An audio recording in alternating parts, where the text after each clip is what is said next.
창세기 6장 9절에서 12절까지의 말씀 우리 합독하시도록 하겠습니다. 다 같이 시작.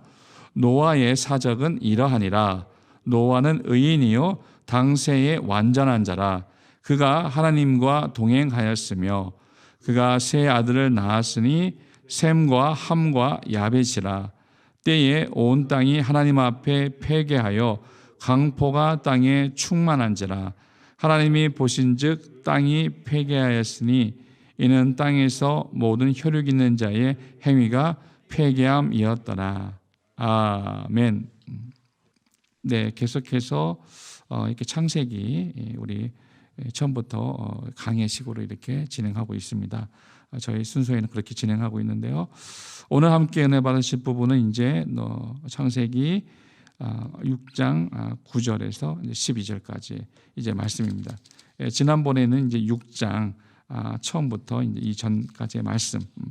그래서 땅 위에 사람들이 번성했을 때 나타났던 그 일들에 대해서 함께 우리가 나눠보았고, 그때 하나님께서 우리 여기 성경에는 사실 이런 표현은 거의 없습니다만 땅 위에 사람 지으셨음을 한탄하실 정도로 그렇게 마음에 근심하셨다는, 왜냐하면 사람의 죄악이 세상에 관영했고 그 마음의 생각의 모든 계획이 항상 악하였기 때문에, 그러니까 하나님의 마음을 한번 생각해 보세요.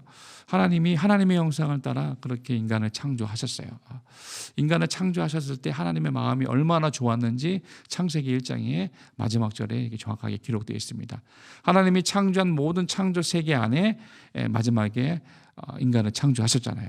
하나님이 그 모든 것을 보실 때 심히 좋았더라 그러셨거든요. 심히, 굉장히 그 마음에 흡족하셨고 만족하셨고 기쁨이 충만하셨다는 그런 표현입니다. 마치 우리가 결혼해서 아이를 낳았을 때 어떠세요, 여러분? 아이를 낳았을 때의 그 기쁨이 있잖아요. 아이를 낳았는데 굉장히 슬퍼하거나 이놈의 자식 왜 낳았나 하면서 그렇게 저주하거나 그런 부모가 있습니까?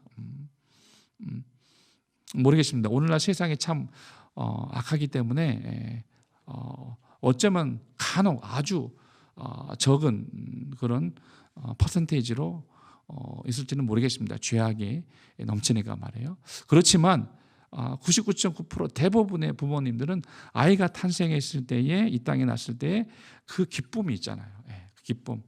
아이의 그 초롱초롱한 눈매와 또 아빠나 엄마를 닮은 그 얼굴의 그 모습과 그 옹알거리는 울음을 포함해서 옹알거리는 그 모습들과 움직이는 그 생명체의 그 신비로운 그 존재감들을 볼 때 얼마나 마음이 기쁩니까? 마치 그것처럼 하나님은 이 창조 세계와 인간을 지으셨을 때 너무나 마음이 흡족하셨던 부분이 있어요.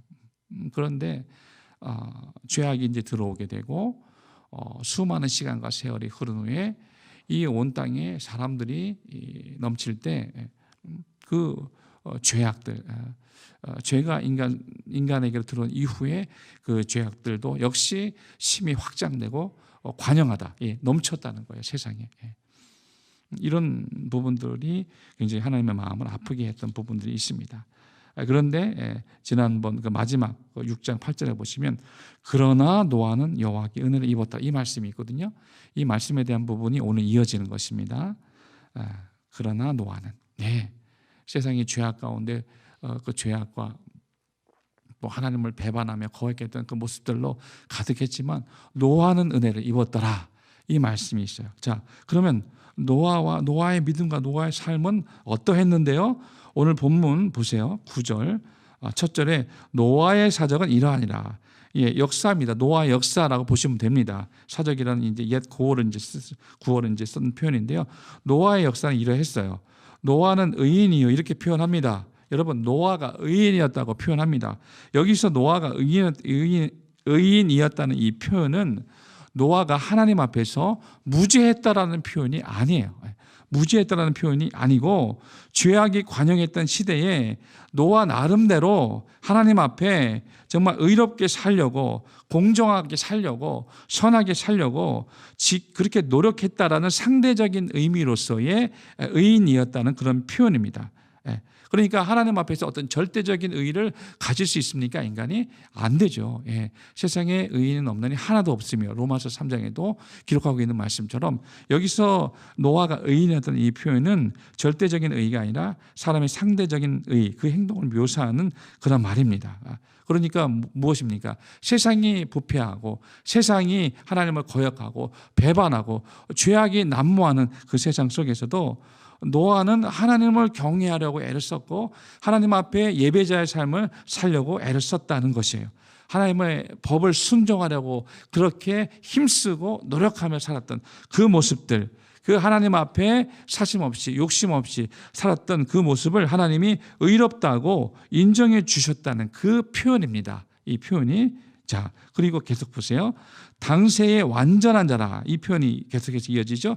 당세, 당대에, 그러니까 이 표현은 그가 사는 세대, 그가 사는 세대라는 표현입니다. 그가 살았던 동안에는, 그가 살았던 그 세대 안에는, 이런 의미거든요. 그러니까 잘 한번 이제 생각하고 묵상해 보세요. 자, 그가 살았던 시대, 그가 살았던 생애, 그러니까 그것은 어떤 한 순간을 의미하는 것이 아니겠죠. 예, 굉장히 그의 오랜 세월을 의미하는 것입니다. 그가 살아왔던 오랜 세월들. 예. 우리 인생들도 마찬가지네요. 우리가 우리의 인생들, 짧으면 짧고 길다고 여길 수 있는 우리의 인생들, 지금은 뭐 100세는 바라보고 사는 세상들이잖아요. 그 이상도 넘어가는 세상이잖아요. 노아 시대는 어땠습니까? 노아는 500세의 생각함과 야벳을 낳아요. 적지 않은 인생을 살아요. 그보다 더 살아요. 근데 노아는 후에 노아 시대에 살았던, 홍수 심판 이전에 살았던 사람들은 800세, 900세를 살아요. 그러면 여기 지금 노아를 표현할 때 당세의 완전한, 노아가 살았던 그 시대 동안에 그 적지 않은 세월, 오랜 시간을 이야기하는 것입니다.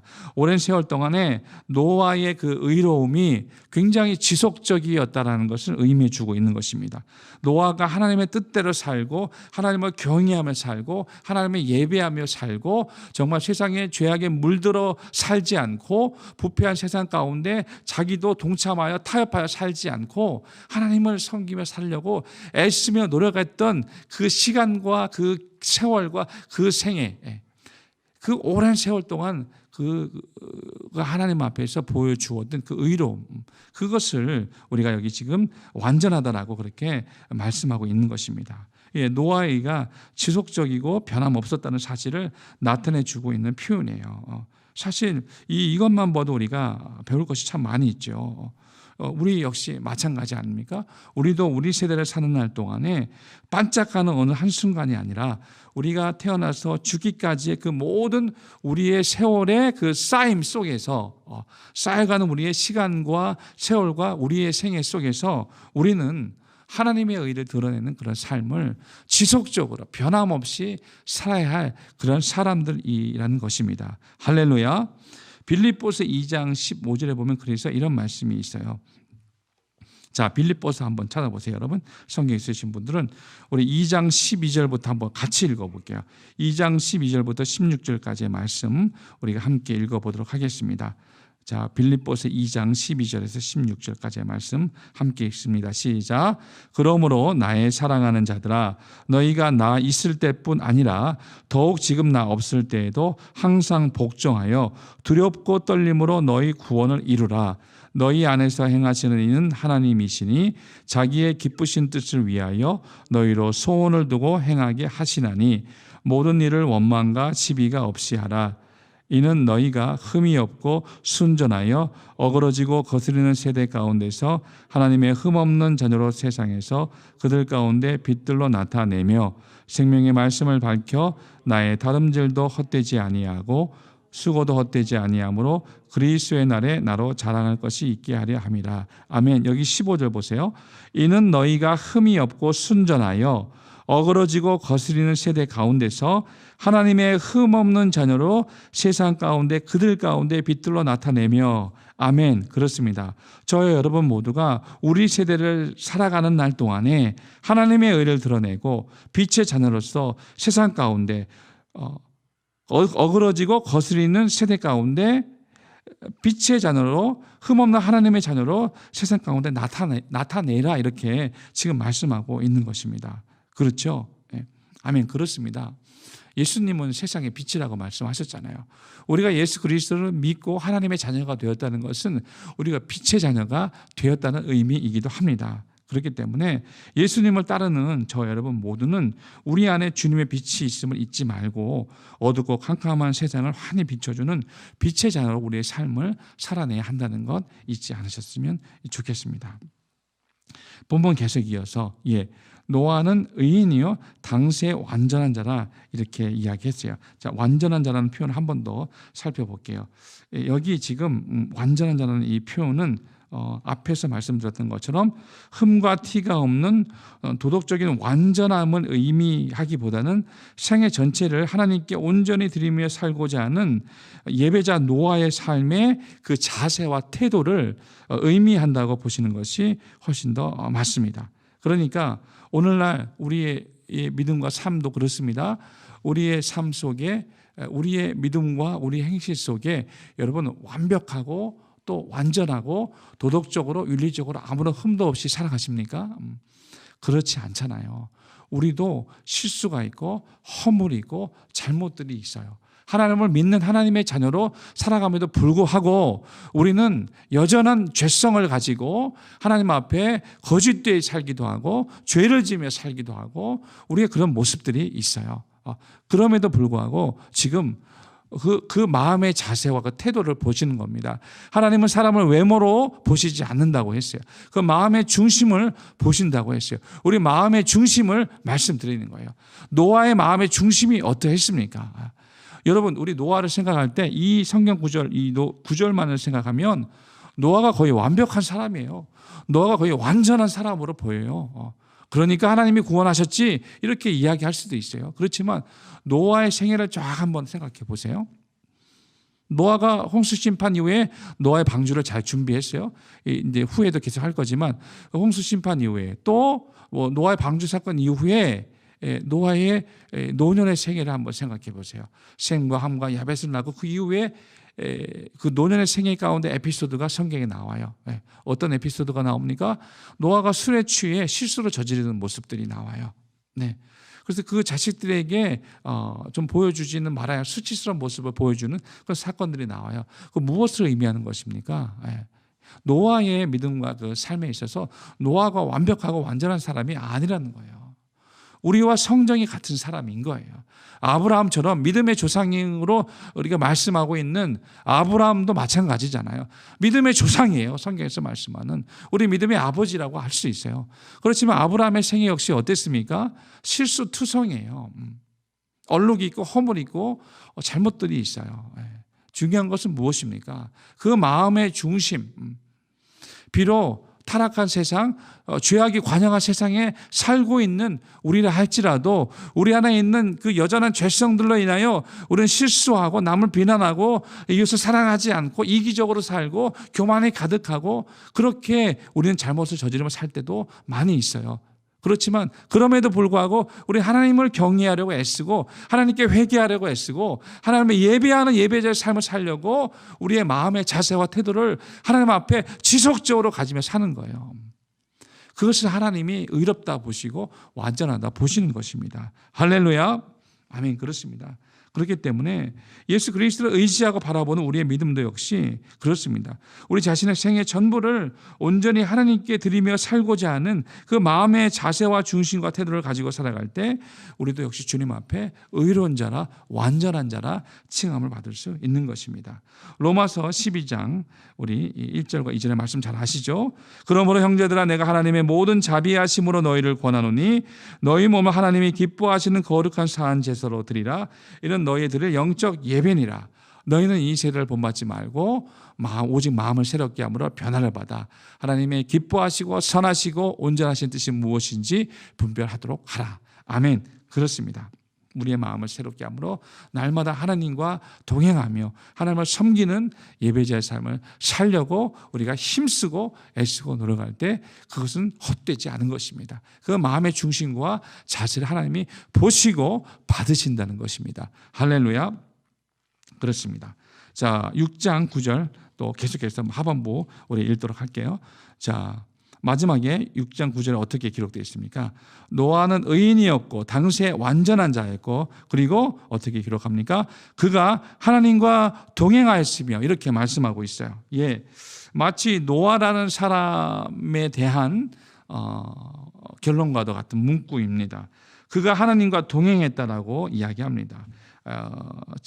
히브리어는 엣 하엘롬 히트 할레크라고 이제 표현하는데요.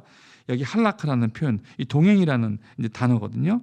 이 동행이라는 의미를 생각할 때 여러분, 창세기에는 어떤 사람이 생각납니까? 에녹이 생각이 나죠. 우리 앞서서도 함께 나눴던 기억이 있습니다. 에녹이 하나님과 동행했다라는 표현을 할 때도 역시 이 같은 단어를 썼어요. 동행이라는 이 할라크 단어. 이 에녹이 하나님과 동행한 것처럼 지금 노아라는 사람도 하나님과 동행했다라고 이렇게 기록하고 있습니다. 이때 쓰여진 이 할라카라는 이 뜻은 이 걷다, 함께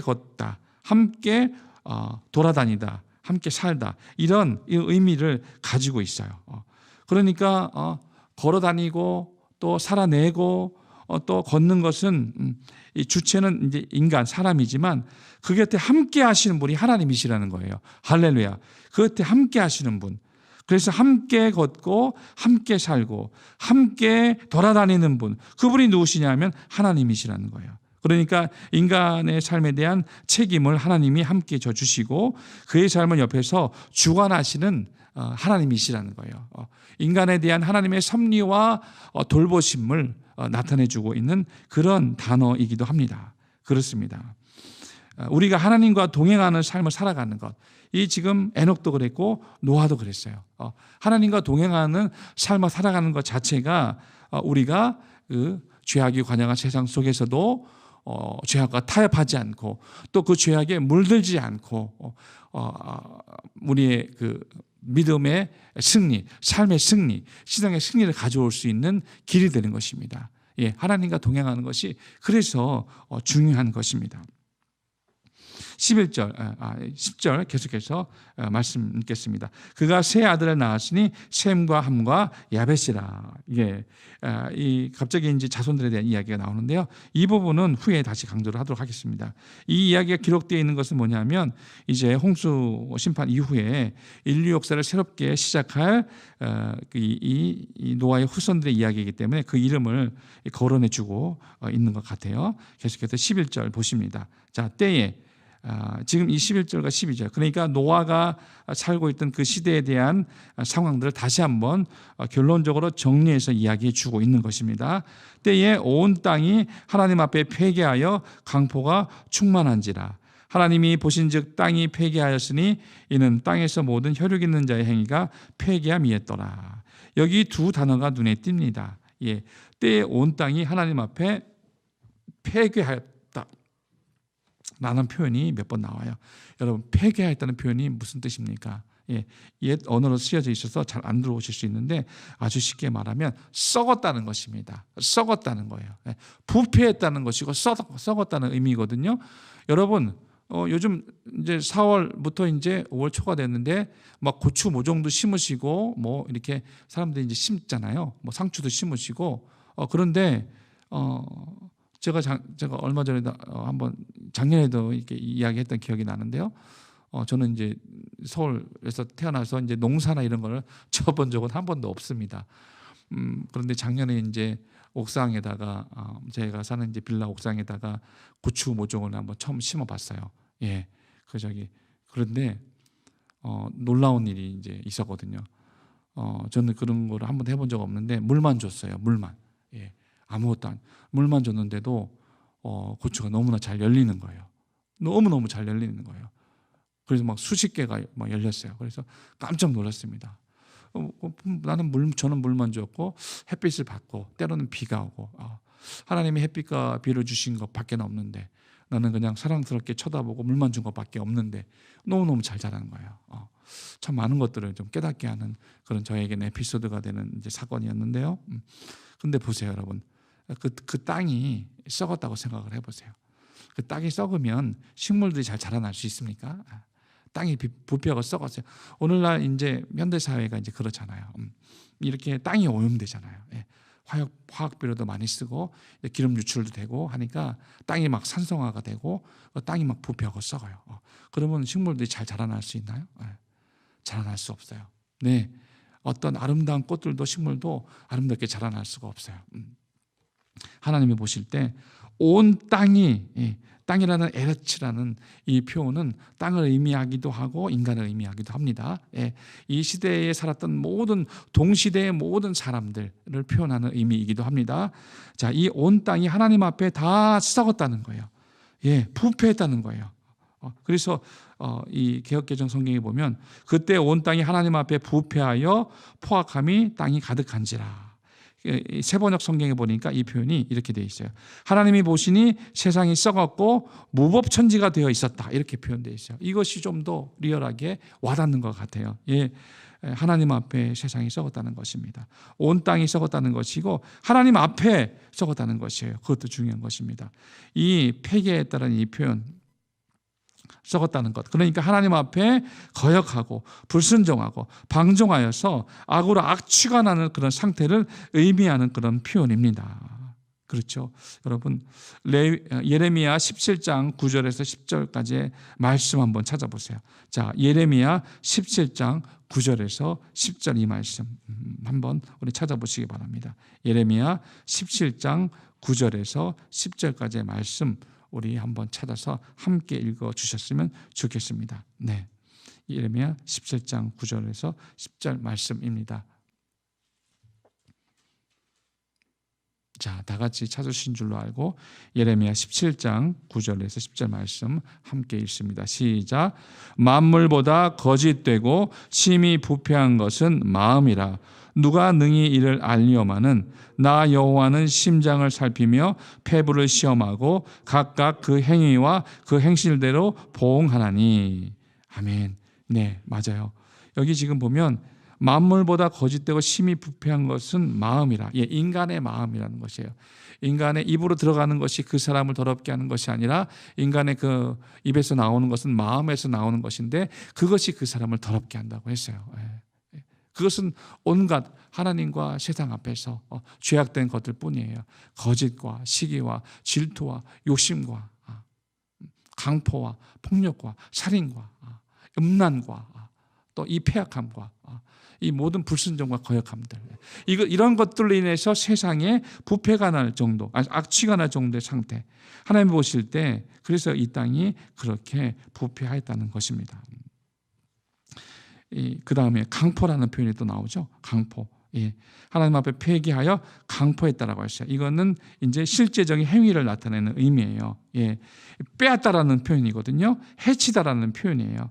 그러니까 하나님 앞에 이 온 땅이 부패하여 썩어버렸기 때문에 실제적인 어떠한 일들이 일어나냐, 빼앗고 해친 온갖 범죄의 현실들, 온갖 그 범죄, 강도, 또 살인, 약탈, 방화, 폭력, 이런 모든 악한 폭력들이 난무하는 무법 상태의 그런 현실이 땅에 가득했다는 것이에요. 그래서 아까 읽어드렸던 것처럼 세번역 성경에는 이 표현이 세상이 썩었고 무법천지가 되어 있었다, 이런 표현으로 해석이 되어 있거든요. 번역이 되어 있거든요. 그 표현이 맞는 것 같아요. 하나님이 이 땅을 보실 때 하나님이 창조세계 때 보셨던 그 창조세계의 모습이 아니에요. 하나님이 그 보았을 때 노아 시대 때의 그 이 땅의 모든 시대적 상황과 그 사람들의 모습과 그 마음의 모든 그 중심은 죄악으로 가득 차 있었고 땅이 폐기하였고 또 강포하였다는 거예요. 모든 그 악한 죄악과 범죄의 일상들이 되어버렸다는 그런 의미입니다. 12절에 계속해서 그래서 말씀하고 있는 것이에요. 하나님이 보신즉 땅이 폐기하였으니, 여기서 지금 한 가지 짚고 넘어갈 부분들이 있는데요. 여기 지금 생략된 부분이 있어요. 원어로 보면 이 성경에서 이 해석에는 이제 번역이 안 되어 있는데요. 이렇게 되어 있어요. 하나님이 보신즉 땅이 폐기하였으니, 이렇게 되어 있죠. 여기 지금 해석이 안 된 부분이 번역이 안 된 부분이 뭐냐면 원문의 성경에 보면은 이 부분이 이렇게 되어 있습니다. 하나님이 보신즉 보라, 이 표현이 빠져 있어요. 지금 이 보라라는 표현이 빠져 있어요. 지금 하나님이 이렇게 말씀하신 거예요. 하나님이 보신즉 보라, 땅이 폐기하였으니 이는 땅에서 모든 혈육 있는 자의 행위가 폐기함이었더라. 이 보라라는 표현이 뭘 의미합니까? 하나님의 놀램을 표현하는 거예요. 하나님의 놀램. 그러니까 어떤 감탄과 놀람을 표현하는, 어떤 경이로움을 표현하는 그런 놀람이 아니에요. 하나님이 보신즉 보라. 하나님이 그 땅을 보니까 너무 그 마음이 슬프신 거예요. 너무 그 마음이 아픈 거예요. 왜? 온 땅이 폐기하였다는 거예요. 온 땅이 폐기하였고 다 썩어버렸고 다 부패하였고, 이는 그 이유가 뭐냐면 땅에서 모든 혈육 있는 자의 행위가 폐기함, 곧 썩어버렸기 때문에. 땅에 있는 모든 자의 행위가.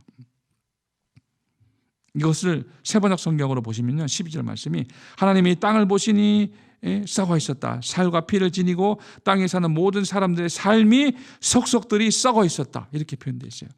땅에 사는 모든 사람들의 삶이 속속들이 썩어 있었다. 이렇게 표현되어 있는 거예요. 자, 하나님의 놀람이 표현되는 이 단어가 생략되어 있습니다. 하나님이 가지시는 이 슬픔과 고통의 이유가 바로 하나님이 기대하지 않은 땅의 폐기함이 하나님에게는 놀라움으로 느껴졌기 때문인 것을 우리가 알 수 있습니다. 예, 그렇습니다. 하나님을 놀라게 하는 인간의 그 죄악상입니다.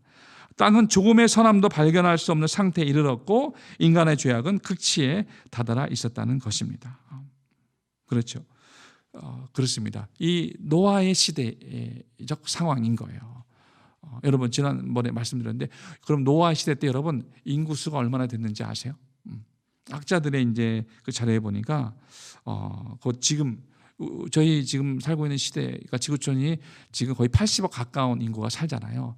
노아의 시대 때도 70억에서 90억 정도의 인류가 살지 않았을까, 그렇게 학자들이 추정한다고 합니다. 정확한 건 아니지만, 그러니까 그 시대에도 정말 온 지구가 이렇게 가득가득 이렇게 살았던 그런 모습들이 있었던 것 같아요.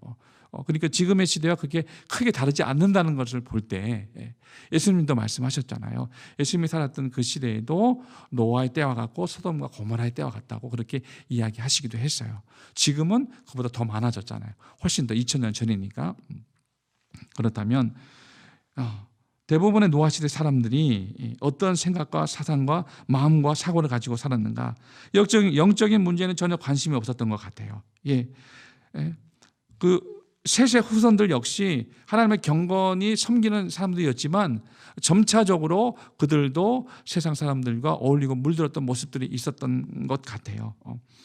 이 대부분의 노아 시대 사람들이 그래서 영적인 문제에는 관심이 없고 점점 세속적이며 쾌락만을 추구하는 동물적인 삶을 살았다는 것입니다. 그렇죠. 그렇기 때문에 방향성을 잃어버리는 것이죠. 자신을 창조하신 하나님, 위에 계신 하나님을 생각하지 않고 이 땅 현실에서 현실주의자로, 이 땅 쾌락주의자로 이 땅에서 먹고 자고 즐기며 사는 것만을 추구하는 그런 세속적이고 쾌락적인 그런 동물의 세계와는 별다를 바 없는 그런 삶을 살았던 모습들이 있었다는 것입니다. 그렇다면 어떻게 되는 것입니까? 영원한 멸망만이 있게 되는 것이에요. 유다서 1장 11절의 말씀을 읽어드리겠습니다. 화 있을진저 이 사람들이여 가인의 길을 행하였으며 삭스를 위하여 발람의 어그러진 길로 몰려갔으며 고라의 폐역을 쫓아 멸망을 받았도다. 네, 이성과 신앙의 균형을 가지고 하나님을 섬기며 살지 않습니다. 자기의 본능과 죄성의 욕심을 따라서 그렇게 교만한 마음으로, 욕심의 마음으로 육체의 정욕을 가지고 살아가는 모습들, 그 모습들로 살아가는 사람들의 최후 결론에는 영원한 멸망만이 있게 되는 것입니다. 자, 그렇다면 우리가 지난 본문 6장 8절에서 반전의 단어, 그러나 노아는 여호와께 은혜를 입었더라. 이 그러나로 시작하는 이 반전의 단어거든요. 얼마나 은혜롭고 감사한지 모릅니다. 이 그러나 노아는 여호와께 은혜를 입었더라 라고 했는데, 은혜를 입었다는 것이 무엇입니까? 오늘 본문의 말씀을 근거로 함께 말씀드린 설교 내용을 근거로 이렇게 말씀드릴 수 있습니다. 그것은, 은혜를 입었다는 것은 뭐냐면 하나님의 심판 대상에서 제외되었다는 것입니다. 그렇습니다.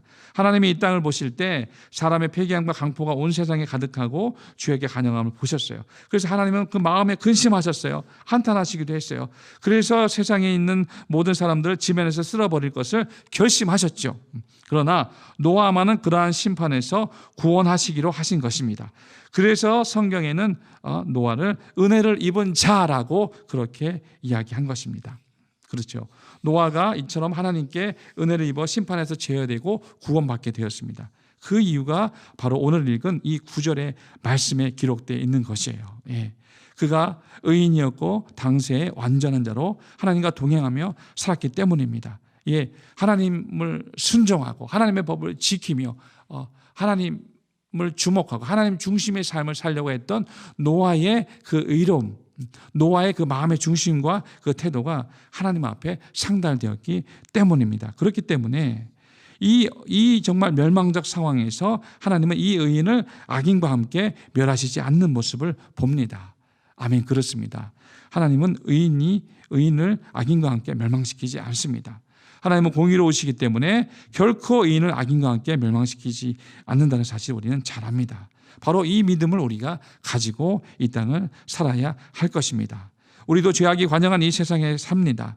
하나님의 심판 경고가 우리는 주어졌다고 그렇게 우리는 세상의 현실들을 바라볼 때 그렇게 우리는 해석할 수도 있습니다. 그렇지만 이 악하고 폐악한 시대에 우리를 구원하신 구원의 소망과 확신을 가지고 그 말씀에 굳게 서서 살아가는 저와 여러분 되시면 참 좋겠습니다. 할렐루야. 그렇습니다.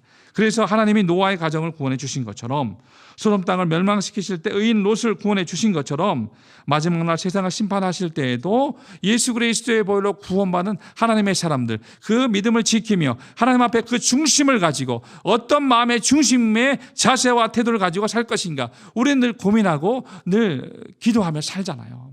하나님 앞에 어떻게 예배자로서의 삶을 살아낼 것인가, 그 마음의 중심.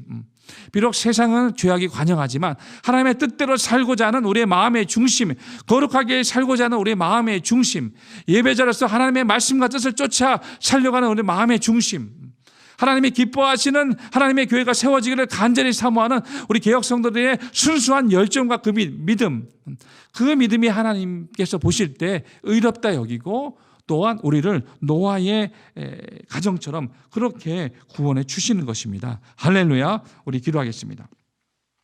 사랑하는 우리 성도 여러분, 우리 안에 있는 모든 욕심과 교만과 이기심과 그런 정욕의 죄로 어두워진 이 세상에서 우리는 진실과 정의를 추구하며 정말 빛의 자녀로 빛을 발하는 믿음의 삶을 끝까지 살아감으로써 정말 구원을 온전히 이루어내며 영생의 복을 누리시는 저와 여러분 되시기를 주의 이름으로 축원합니다. 할렐루야. 우리 주여 한번 하시고 기도하겠습니다.